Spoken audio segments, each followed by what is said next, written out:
Amados, é um privilégio muito grande, mais uma vez, poder estar junto com vocês estudando sobre a Palavra de Deus. E eu gostaria de começar com uma simples oração.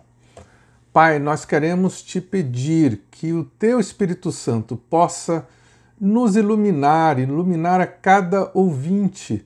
O Senhor me usar à medida que estou transmitindo essas palavras e de alguma forma abrir os ouvidos, trazer o entendimento para que todos que ouçam possam entender, possam crer, possam aceitar a Tua palavra e ter uma mudança de vida que tenha consequências para toda a eternidade. Nós oramos e te agradecemos em nome de Jesus. Amém. Bem, nós vamos ler sobre João 3,16. Porque Deus amou o mundo de tal maneira que deu seu Filho unigênito para que todo aquele que nele crê não pereça, mas tenha a vida eterna. Que beleza! Este é considerado o verso mais famoso da Bíblia. Esse verso tem sido contado em todas as línguas, em vários lugares, e é chamado por Martinho Lutero, foi chamado de a mini-bíblia, ou seja, o Evangelho em poucas palavras. Pois ele dizia que se a Bíblia fosse destruída e só restasse João 3,16, isso seria informação suficiente do amor de Deus que poderia mudar o coração humano. Em João 3,16, aprendemos o quão longe Jesus estava disposto a ir para nos mostrar o quanto somos amados. Neste versículo, ouvimos sobre o profundo amor de Deus pelo mundo que Ele criou, um amor tão profundo e duradouro que Deus sofreria até mesmo a perda do próprio Filho único para comunicar esse amor.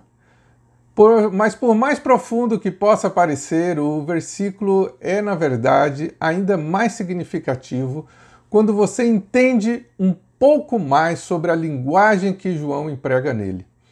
Na verdade, de certa forma, a chave para esse versículo está resumida em uma palavra grega que é cosmos, que traduzimos como o mundo. Sempre que João usa essa palavra, ele usa para descrever um mundo em inimizade com Deus.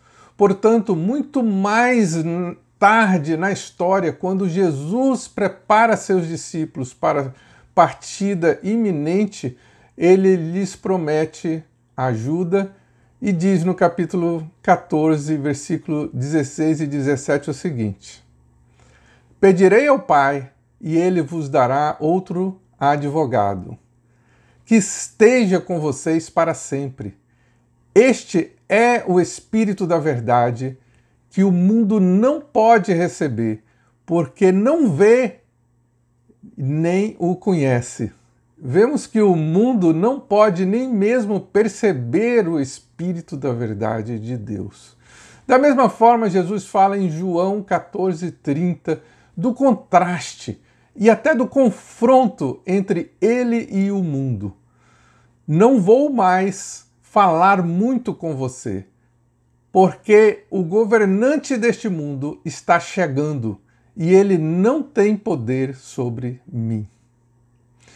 E novamente, um pouco mais tarde, em João 15, 18 e 19, Jesus avisa: Se o mundo te odeia, saiba que ele me odiava antes de odiar você. Se você pertence ao mundo, o mundo o amaria como se fosse eu. Porque você não pertence ao mundo, mas eu te escolhi do mundo. Por isso, o mundo te odeia. E mais uma vez, com a mesma veemência e como Jesus ora a Deus em nome de seus discípulos: Dei-lhes a tua palavra, e o mundo os odiou, porque não pertencem ao mundo. Assim como eu não pertenço ao mundo, não estou pedindo que os tire do mundo, mas peço que os proteja do maligno. Eles não pertencem ao mundo. Na verdade, esta é apenas uma amostra de como o cosmos ou o mundo se apresenta no Evangelho de João, mas é o suficiente para nos dar uma ideia de como ele vê o mundo. Na verdade, toda vez que João usa essa palavra, ele a usa para descrever aquela entidade que, embora criada por Deus, permanece em posição total e inimizade absoluta para com Deus. Tudo isso significa que provavelmente poderíamos interpretar esse versículo de maneira um pouco diferente. Talvez assim, porque Deus amou o mundo que odeia a Deus, de tal maneira que deu o seu Filho unigênito para que todo aquele que nele crê não pereça, mas tenha a vida eterna. Vamos cair na real que nós somos parte integrante e ativa deste cosmos. Essa referência está diretamente ligada a cada um de nós quando ainda não tínhamos crido em Jesus e sido salvos por ele. Embora fosse justo que Deus enviasse a Jesus para condenar o mundo e acabar com todos de uma só vez, incluindo eu e você, ele faz justamente ao contrário.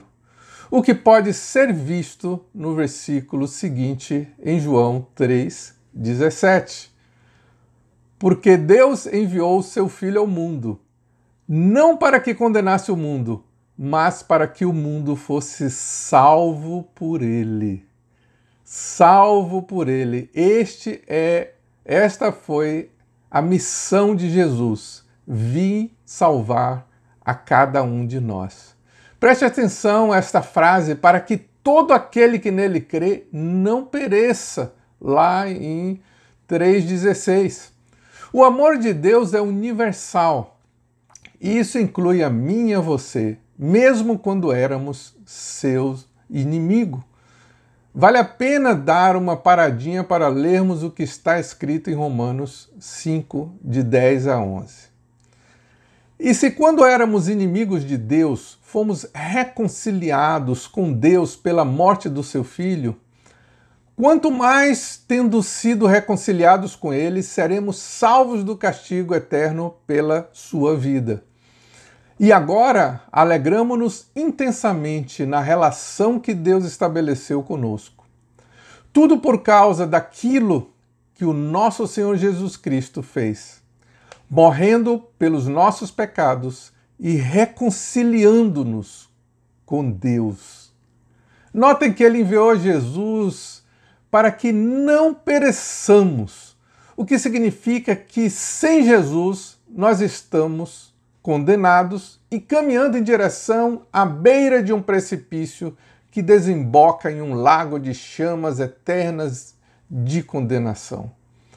Nosso bom comportamento, nossa honestidade, nossa generosidade ou qualquer ato de bondade não consegue cobrir nem apagar os nossos pecados, pois todos eles estão escritos na vida de cada um de nós e um dia teremos que prestar conta, estaremos diante do tribunal de Cristo.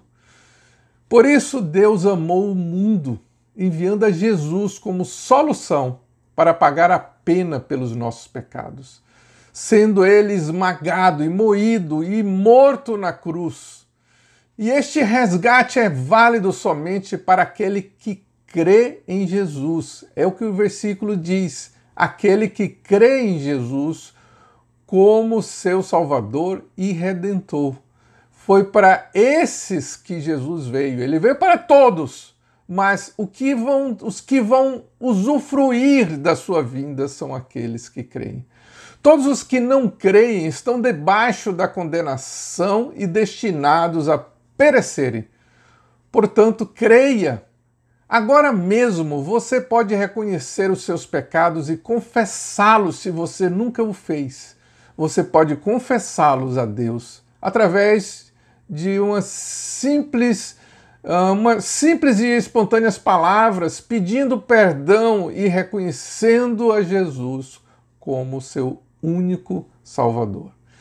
Se você se arrepende e faz isso, você está livre de qualquer condenação, como está escrito em Romanos 8:1-2. Portanto, agora já não há condenação para os que estão em Cristo Jesus. Porque por meio de Cristo Jesus, a lei do Espírito de vida me libertou da lei do pecado e da morte. Você pode ler isso junto comigo. Portanto, agora não há condenação para os que estão em Cristo Jesus. Porque por meio de Cristo Jesus, a lei do Espírito de vida me libertou da lei do pecado e da morte. Agora que você está livre da condenação eterna, a Bíblia tem uma excelente notícia para você. Deus enviou seu Filho unigênito, ou seja, enviou Jesus não somente para te livrar das consequências do seu pecado, mas para te dar o presente da vida eterna. É isso mesmo. Você, além de ser salvo através de Jesus, passa agora a ter direito a ir para o céu e estar na presença de Jesus para toda a eternidade. Isso é exatamente o final do versículo. Neste mesmo Evangelho de João, no capítulo 14, versículo 2, nós vamos ver Jesus dizendo: na casa de meu Pai há muitas moradas. Se não fosse assim, eu vos teria dito: vou preparar-vos lugar. De outro lado, se você mesmo, tendo vindo essa passagem, e pensa que pode continuar a sua vida e deixar para decidir sobre o seu futuro eterno em outro dia, lá para diante, veja o que Tiago nos informa sobre a brevidade e as incertezas da vida. Tiago 4, 13 e 14. Ouçam agora, vocês que dizem: hoje ou amanhã iremos para esta ou aquela cidade, passaremos um ano ali, faremos negócios e ganharemos dinheiro. Vocês nem sabem o que lhes acontecerá amanhã, que é a sua vida. Vocês são como a neblina que aparece por um pouco de tempo e depois se dissipa. Gente, nós não temos nenhum controle sobre o dia de amanhã. A sua decisão hoje pode ter consequências eternas. Escolha ser salvo da condenação eterna, reconhecer os seus pecados e abraçar de todo o coração este amor imensurável de Jesus por você, tendo morrido em seu lugar e preparado no céu um lugar especial para você. Deus te ama através de Jesus. E se você já deu esse passo, se você já abraçou Jesus como seu Salvador, não perca a oportunidade de falar, de trazer essa boa notícia, essas boas novas para outro. Que Deus abençoe a todos os que tiveram a oportunidade de ouvir essas palavras. E eu gostaria de encerrar lendo o versículo mais uma vez. João 3,16. Porque Deus amou o mundo de tal maneira que deu o seu único filho, o seu Filho unigênito, para que todo aquele que nele crê não pereça, mas tenha a vida eterna.